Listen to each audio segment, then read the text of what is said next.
नून league सदर आरिफ अलवी को हटाने के लिए सरगर्म, मुआवजे के लिए करारदाद सेनेट में जमा करा दी। करारदाद नून लीगी सेनेटर अफनानुल्लाह की जानिब से जमा कराई गई। मुआवजे की कार्रवाई के आगाज की इस्तदा। इमरान खान, फवाद चौधरी और कासिम सूरी के खिलाफ भी आर्टिकल 6 के तहत कार्रवाई की जाए।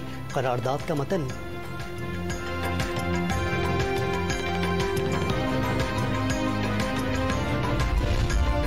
मीर जाफर और मीर सादिक ने मुंतखब हुकूमत गिराकर मुल्क पर चोरों को मुसल्लत किया।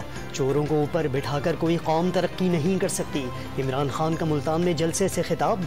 बोले, पाकिस्तान बनने का मकसद एक आज़ाद कौम बनना था, लेकिन बरतानिया और हिंदुओं की गुलामी से निकलकर आहिस्ता आहिस्ता अमरीकियों की गुलामी में चले गए।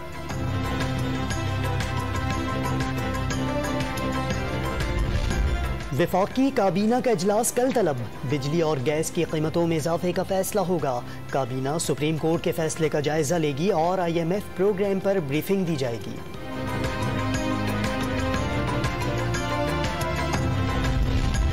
कासिम सूरी की गाड़ी दरिया खान के मुकाम पर हादसे का शिकार। रहनुमा तहरीक इंसाफ की गाड़ी टायर फटने के बाद मुखालिफ सिमत से आने वाली गाड़ी से टकरा गई। हादसे में तमाम अफराद महफूज रहे।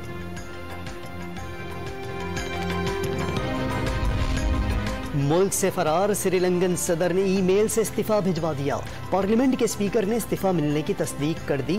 सदर गोटाबाया राजापक्ष से मुल्क छोड़कर मालदीव फरार हो गए थे।